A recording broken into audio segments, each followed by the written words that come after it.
अगर मैं आपसे कहूँ कि एक ऐसा सवाल जो आपने भी कभी न कभी सोचा होगा, समुद्र नीला क्यों दिखता है?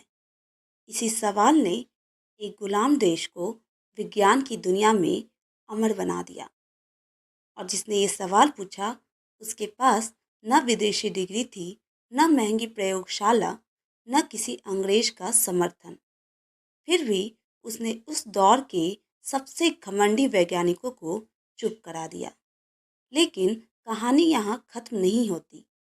असली झटका तब लगता है जब आप जानते हैं कि ये सब रात के समय नौकरी के बाद बिना पैसों के किया गया था। सवाल ये नहीं है कि रमन महान कैसे बने। सवाल ये है, क्या हम आज ऐसे सवाल पूछने की हिम्मत रखते हैं? कहानी शुरू होती है एक बच्चे से जो आवाज़, रोशनी और खामोशी से सवाल करता था। 1888 दक्षिण भारत का एक साधारण सा घर। ना कोई बड़ी हवेली, ना नौकर चाकर, ना दौलत की चमक। लेकिन उस घर में एक चीज़ बहुत ज़्यादा थी, किताबें। रमन का परिवार शिक्षा को इज्जत देता था। उनके पिता गणित और भौतिकी पढ़ाते थे। बचपन में जब बाकी बच्चे खेलने बाहर जाते थे, रमन बैठकर तार को खींचते और सुनते। आवाज़ बदल क्यों गई? जब मंदिर की घंटी बजती तो वे सोचते, ये गूंज वापस कैसे आती है? ये सवाल किसी को अजीब लगते थे, लेकिन रमन के लिए ये खेल थे। उनकी माँ अक्सर कहती थी, इतना मत सोचो, सिर दर्द हो जाएगा। यहीं से एक बात साफ हो जाती है, रमन को जवाबों से ज़्यादा सवालों से प्यार था। रमन पढ़ाई में असाधारण थे। कम उम्र में कॉलेज की पढ़ाई, प्रोफेसर हैरान। लेकिन उस दौर का भारत याद रखिए, विज्ञान नौकरी नहीं, विज्ञान शौक, विज्ञान समय की बर्बादी। लोग कहते, इतना पढ़कर क्या करोगे? क्लर्क बन जाओगे, जिंदगी सुरक्षित रहेगी। और हालात ने रमन को वहीं धकेल दिया। सरकारी नौकरी, दिन में फाइलें, नियम, आदेश। लेकिन कहानी का सबसे खतरनाक हिस्सा अब आता है। जब पूरा शहर सो जाता था, रमन जागते थे। ना कोई बड़ी लैब, ना आधुनिक मशीन, बस एक छोटी सी जगह, कुछ सस्ते उपकरण और एक जिद। वे खुद से कहते, अगर मेरे पास साधन नहीं है तो क्या हुआ, मेरे पास दिमाग तो है। यहीं से एक ऐसी यात्रा शुरू होती है जो आगे चलकर अंग्रेज वैज्ञानिकों की नींव हिला देती है। लेकिन असली टकराव अभी बाकी है, क्योंकि अब रमन उस सिद्धांत को चुनौती देने वाले हैं जिसे पूरी दुनिया सच मान चुकी है। अगले भाग में आप जानेंगे क्यों समुद्र का नीला रंग सिर्फ रंग नहीं है और कैसे एक अकेला भारतीय पूरी वैज्ञानिक दुनिया से भिड़ जाता है। अब जरा कल्पना कीजिए, एक तरफ इंग्लैंड की नामी प्रयोगशालाएं, भारी भरकम मशीनें और सैकड़ों वैज्ञानिक, और दूसरी तरफ एक भारतीय रात में काम करने वाला, सस्ते उपकरणों के साथ, जो कह रहा है आप सब गलत हैं। सवाल ये नहीं कि रमन अकेले थे, सवाल ये है, क्या सच अकेला रह सकता है? उस दौर में पूरी वैज्ञानिक दुनिया एक बात पर सहमत थी, समुद्र नीला दिखता है क्योंकि आसमान नीला है। इसे कहा जाता था स्काई रिफ्लेक्शन थ्योरी। सुनने में ये बात बिल्कुल सही लगती थी, लेकिन रमन ने एक छोटी सी चीज़ नोटिस की। अगर आसमान कारण है तो बादल वाले दिन समुद्र का रंग बदल क्यों नहीं जाता? और एक और सवाल, अगर आसमान कारण है तो झील, नदी और समुद्र तीनों का रंग एक सा क्यों नहीं? ये सवाल छोटे नहीं थे, ये खतरनाक थे, क्योंकि ये पूरे वैज्ञानिक मान्यता की नींव हिला रहे थे। रमन सीधे नकारते नहीं थे, वे पहले ऑब्जर्व करते, फिर कंपेयर और फिर क्वेश्चन। वे घंटों समुद्र किनारे बैठते, कभी सुबह, कभी शाम, कभी तेज धूप में, कभी हल्की रोशनी में। वे देखते रोशनी बदलते ही पानी का व्यवहार कैसे बदलता है। यहीं पर रमन ने एक बेहद ज़रूरी बात समझी। रंग कोई अस्थायी चीज़ नहीं है, रंग रोशनी के साथ बदलता है। यही सोच आगे चलकर इतिहास बनाने वाली थी। रमन ने अपने निष्कर्ष अंग्रेज वैज्ञानिकों को भेजे। जवाब क्या मिला?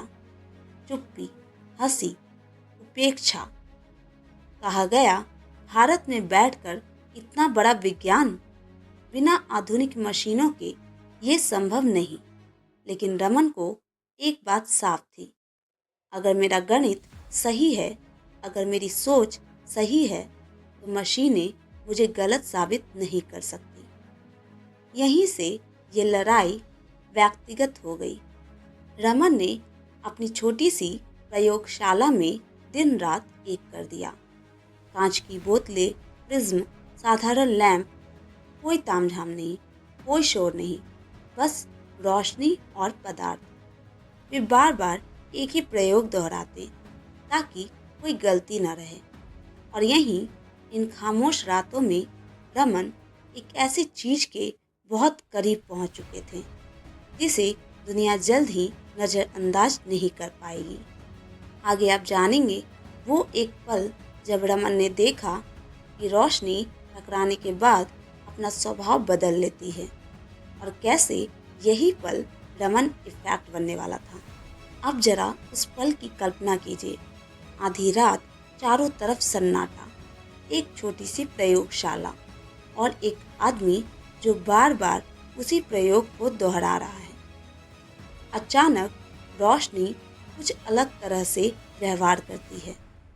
रमन रुकते हैं, दोबारा देखते हैं, तीसरी बार जांचते हैं, और फिर उन्हें समझ आ जाता है, दुनिया अब पहले जैसी नहीं रहने वाली।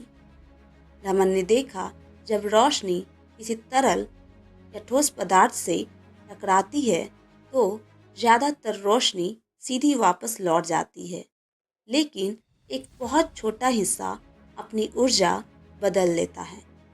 ऊर्जा बदली तो रंग बदला।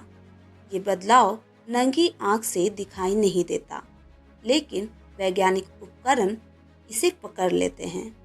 यही था Raman effect. Raman effect is equal to change in light frequency after interaction.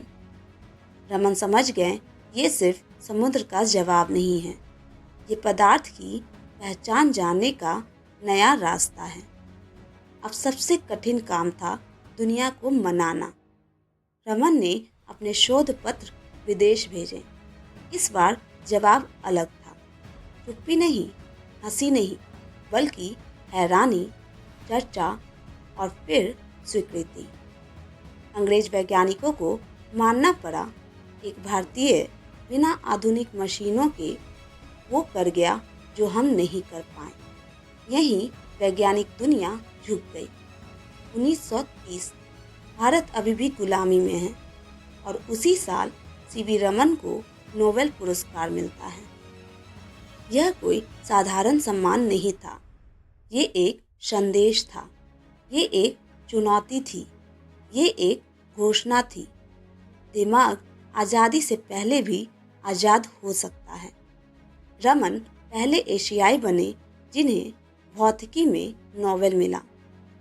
आज medical test, cancer detection, forensic science, chemical analysis, space research, हर जगह रमन इफेक्ट काम कर रहा है।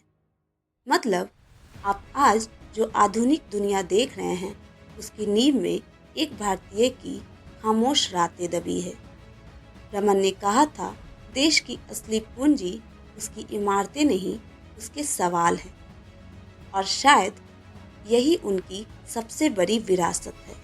तो अगली बार जब आप रोशनी देखें, उसे हल्के में मत लेना, क्योंकि उस रोशनी में एक कहानी छुपी है, एक बच्चे की, एक अफसर की, एक वैज्ञानिक की, जिसने दुनिया से कहा, मैं मानने से पहले समझना चाहता हूँ। नाम याद रखिए, सीवी रमन। दोस्तों, मेरी ये वीडियो आपको थोड़ी सी भी पसंद आई हो, वीडियो को लाइक, शेयर एंड कमेंट जरूर करें और चैनल पर नए हो तो चैनल को सब्सक्राइब करके बेल आइकन प्रेस करना ना भूलें।